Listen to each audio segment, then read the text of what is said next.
you you name it, trash wise. And so we try to scoop some stuff, put it in the canoe, take it back. But when we got done fishing that day, we were kind of just, what the heck can we do about this? It's such a big problem. There's got to be a better solution than the current recycling methods, the way that we handle our waste and things. So we kind of sat down and started like doing a little research and figuring out what types of plastic there are, how it's recycled, and we just wound up getting this whole rabbit hole of it got spiraled real quick. So we learned that only about 10% of all plastic is recycled. Whether you put it in your blue bin and you think it's all going to somewhere to the plant, they're going to recycle it all. But just because of how difficult it is and the time consuming, the cost of actually recycling, 10% is only recycled. So we started trying to see if we could take some of the stuff just from our household use waste and things like that, if we could turn it into stuff. So one example, I guess we'll go ahead and we're like a video. Let some more people join the show. Okay. Before we get into it more. We want to add anything else about how we kind of got into the recycling? I guess so as we go through this stuff here, this stuff looks really pretty nice and polished now. When we first started, it was ugly. We were cutting plastic by hand with scissors, sprinkling little silicone molds, just trying to recycle as best we can. As we got better at this, made more stuff, able to get some more attention online. Any question? Yeah, from Ben R. Oh, what's up, Ben R? He wants to know how many plastics do you work with?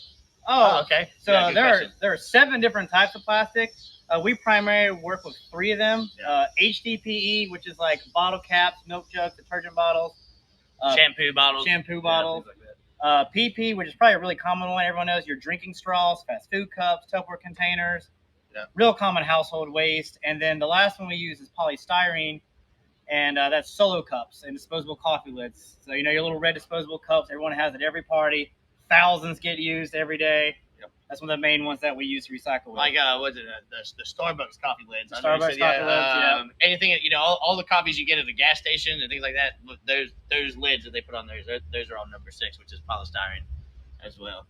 Yeah, so those are the 3 we use right now. We're currently working on being able to... Yeah, we're hoping to expand. But they all use they'll have different properties, different melting points, different ways they work. So we're kind of, we're learning as we go with this stuff. So we will eventually be able to use all of them, but this is where we're at so far. So good question. Thank you. And speaking of how we've gotten where so far, like I said earlier, we're hand cutting plastic, things like that. We've now upgraded some machineries. We've been able to afford a plastic shredder. So that's automated and we're hand cutting. And we're able to expand into machines a lot more than just sprinkling stuff in a silicone mold. We now have compression ovens, injection molding, and our newest machine, extrusion. Yep. Those are the 3 main ways that we upcycle plastic waste that involve plastic. Yep. Absolutely. All right. I think we've got a good amount of people joined up now. Well, we're going to start going through some of our items. And at any point you have a question about any of our items or anything, please let us know. We're here to answer any question you guys have. So I guess I'll share this one first. We were talking about some of the cleanups we do. The last cleanup we did on the tar, we got so much waste out of there that we couldn't really separate all the we didn't have the time to separate all the colors. So we just kind of shredded it all in one go. And we put it through our extruder machine, and we ended up getting these big planter pots that we ended up making out of them. And as you can see, they all kind of blended together into it. Here's a good example. We even got our snake planting one out here today. But these are all kind of blended together, the colors. But this is 100% all from the river behind us that we pulled out. I think last time we got, I think it was 3,000 pounds of trash out of there. So we ended up making a lot of these. But yeah, this is an example of one of the big ones we've got. We've also got a little medium-sized one as well. We got we got one of those. They fit smaller plants like aloes, little plants like this. They fit them great. So that's all made out of the and that's HTP plastic as well. So that's like your milk jugs, your bottle caps, tons of bottle caps, and lots of detergent bottles, things like that. So that's what those are made out of. Go ahead and do the one. Yeah, go and do the second ones too. Yeah, so and then we've also got little succulent pots as well. I use one on my desk for pencils and things like that as well. Use them whatever you want. Use them whatever you want. That's just what we use them for. Oh, we got a question. Ben R wants to know again about how much plastic do you pull out from the cleanups? They vary, but I would say when we do one on the Tar River, we probably put about 3,000 pounds per cleanup, give or take. Yeah. And then and that's not just us. We do have a lot of people helping us. Yeah. It's not just us like out there. Something like 100 or so volunteers. Yeah, we have 100 people, and we get boats and people in the banks, people in boats. We have a lot of help. Like we don't just do all that. And if you live around here like that too, you can contact us for information about cleanups. Mm-hmm. You're more the merrier to come and help. So. But that's last one was about 3,000 pounds. I know when we first started off doing a couple of 400 we were pulling. Yeah, we had much smaller ones. We mainly groups. did around ponds and stuff because we don't have that many boats, and our following is a lot smaller. But as we got bigger, got to know a bunch of the kayaking agencies around here, like Neep Adventures and Sound Rivers. They started bringing their boats out. They just contribute even more volunteers, even more people out on these waterways. Yeah, and it keeps growing. So I imagine next time we'll get even more out of there. So that's that. Because the first one on the Tar we only did about 3 miles of it. Yeah, that's all we had for it. And then this last one we did 6 miles of it. So the more volunteers we get, the more boats we get, the larger portion of the river we can take on. Yeah. So you want to go next time? Yeah, I'll go to the next one. So planter pots, real big items here. We do have some smaller ones if you're not looking for something quite that big, a more kind of keepsake item. We have keychains and magnets. I'm gonna walk one of the camera so y'all can see a little bit better. See, we have our own little keychains. We got dolphins, magnets for whales. We also have turtles, a turtle, and a shark. These are the three sea creatures we make, and these are actually made of get back around here. These are made of recycled straws primarily. The number 5 plastic PP.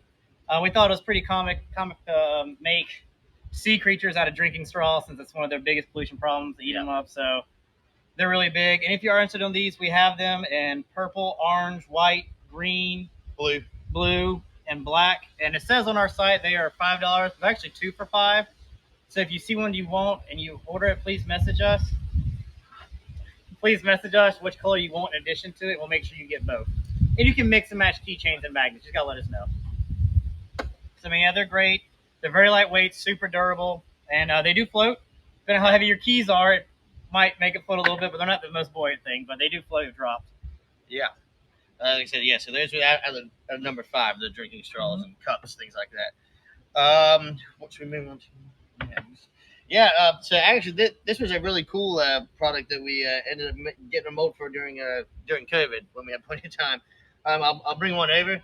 Yeah, like that. Yeah, just so you can see. But these are phone cases. We actually got a pretty cool mold made, and these are phone cases, and this will fit an iPhone 11 Pro and a iPhone X. They we have a bunch of different colors of these too. We got red, pink. I think we probably got some blues, things like that. They are made out of the same things: drinking straws, fast food cups, Tupperware containers, things like that. The number 5 plastics is like one of the most common kinds that we get, and also it's very highly single-use plastic. So we pull a lot of that out of our cleanups, things like that. But yeah, these are really durable too. I've got one on my phone, and I haven't cracked it yet. So. So we have those. So one thing I do want to say real quick, obviously first show we're still kind of learning how to use PopshopLive. A lot of things we just talked about weren't actually on the shop, but they are now. So we just added them once again. Apologize, guys. We are first show, still trying to figure it out a little bit as we go. So you say the planner pot, all that stuff's on there. All that stuff. Everything on the table is now on there. Sorry about that. Yeah. Yep. Still figuring it out a little bit. We appreciate everyone for being so patient with us on our first show. Yeah. And I guess the next thing, we're just kind of going through materials and plastics we use. Like we said, planter pots, HDPE. Number 2. Yep. Now we're on number 5, polypropylene. And next one, I guess, we're going to go to earrings. Yeah. Walk up. Yeah, I'll hand you some. You hand me some? Yeah. So we have 4 styles out here today. We have the crystal earrings. We call these the snowman style. Eye circles, what we call these. We're not the most creative of our names, as you can see. And then the trapezoid pattern earrings. And we also have those available in red, purple, green, blue, orange, and white. And those again are made out of the number 5 plastic, which is again the straws, Tupperware containers, fast food cups. They're really common single-use plastic waste. So those are all everything's made out of those. And although we're not earring experts, Yeah. but all these we've been told we've got people that like them. They're very lightweight, ease on the earlobe. Yeah, very We're lightweight. told that is very important. I actually don't want droopy ears. So even though some of our bigger ones like the Snowman, they don't even weigh like a full gram, I don't think. Yeah, no, very light. they're super light. Because you got to think a straw doesn't weigh that much. It takes a good bit of straw to make an earring, especially when it's melted and condensed. We've given a bunch to our friends of our girls, and testing. Yeah, testing wise, and yeah, they wear them all the time. So, unless they're trying to make us feel good. No, but we're sick of it. I've seen them wearing them when we're not around, so they must be good. I've seen people I don't know in public with them on. Like, yeah. So, that's ours. Yeah, absolutely. So then I guess sticking with again the number. We'll keep sticking with number 5. The number 5 plastic. So again, the straws, Tupperware containers, fast food cups. We also have these coasters. So I can show you these up close again as well.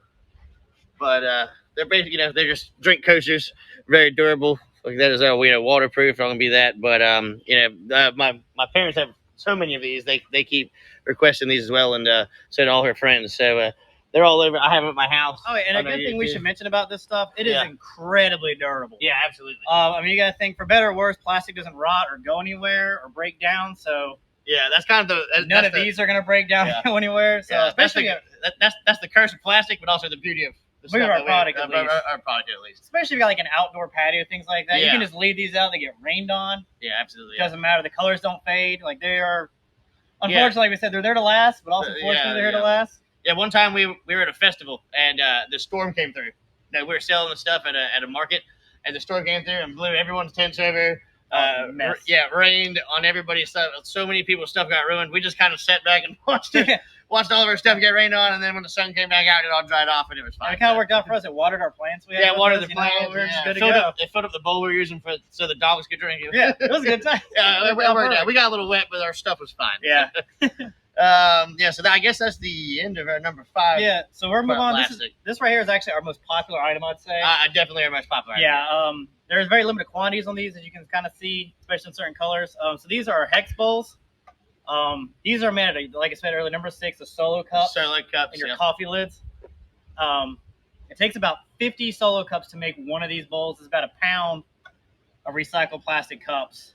As you can see, we have these 6 main patterns. Walk up a little closer showcase. I'm gonna go through them. So we've been slowly naming these guys, having contests and naming them. This one right here is purple and silver. We call it the Swashbuckler. We're at Greenville, ECU Pirates. Had to give it one of those. And then this one here, this orange and blue.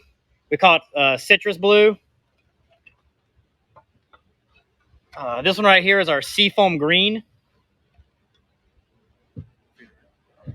And then this is our shamrock. We actually have one shamrock, so these are kind of limited. Just started doing this one. And then this one is actually the one that just won our most recent contest for naming it. Sunburst was the winning name for this one. The orange, red, very pretty. It was a close call. It was almost Coral Reef, but Sunburst ended up winning in the end. And then our last one here, blue and red, we call it Freedom Red.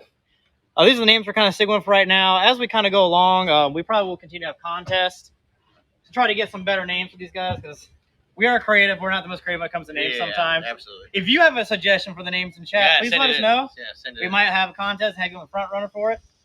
See how it goes. So a lot of people use these bowls as well for. We have another question. A question from Nicholas Monk. Okay. Right. And he wants to know how the different patterns. So good question. A lot of times people think we add dye to this stuff. It's actually the color of the plastic. So when the plastic is shredded down, it's about what? Confetti? It's about confetti consistency. Mm-hmm. Yeah. And then Alex is actually our master bowl maker. We got a boat in the background. Yeah. He's actually our master bowl maker. If you want to actually explain how you get the color pattern. Yeah, you're the man on this. Yeah, so at first when we just started making them, you just kind of take all the different colors. We just had them all mixed together, and you throw it in the mold, and then when it gets heated up and compressed, it ends up, we weren't sure what would kind of happen. It could all blend together. It could, it was uncharted water. So what we found out was it just kind of sticks down and remains the same color. So I've gotten pretty good at being able to when I'm building the bowls up, I do a little color here, a little color there, and just kind of sprinkle around, just try to get the patterns as I can. So each one of those is going to be unique. So with these, I stack a lot of the white color, then some red, then some orange, depending on what pattern we want. But yeah, they ended up coming out this really cool kind of like kind of trippy pattern. So and we were able to separate them all. Thank Brandon for buying us something. Brandon, thank you for buying a suckling pot. We really appreciate that. That's our maiden sale, so thank you so much. Yeah, absolutely. Yeah, so that's how those are made. It's actually, I think, this giant pot right here, and then these are take up the most plastic that we can get out. So they have the most plastic in them. These are a lot heavier than you actually think. This type of plastic is very dense. So, like I said, about 50 solo cups go into each. Funny story about how we kind of get a lot of the solo cups for these is, we mentioned we're in Greenville, North Carolina, which is East Carolina University. So we ended up actually going to a bunch of the fraternities and the sororities and asking them, hey, when you guys have your parties, would you mind just saving the cups for us in a bag, and separate them instead of tossing them in the trash? And they were all really good about, helping the cause. So we ended up, whenever they have one, they just kind of message us. We go pick up bags of solo cups that would have wound up in the trash in the landfills and the rivers.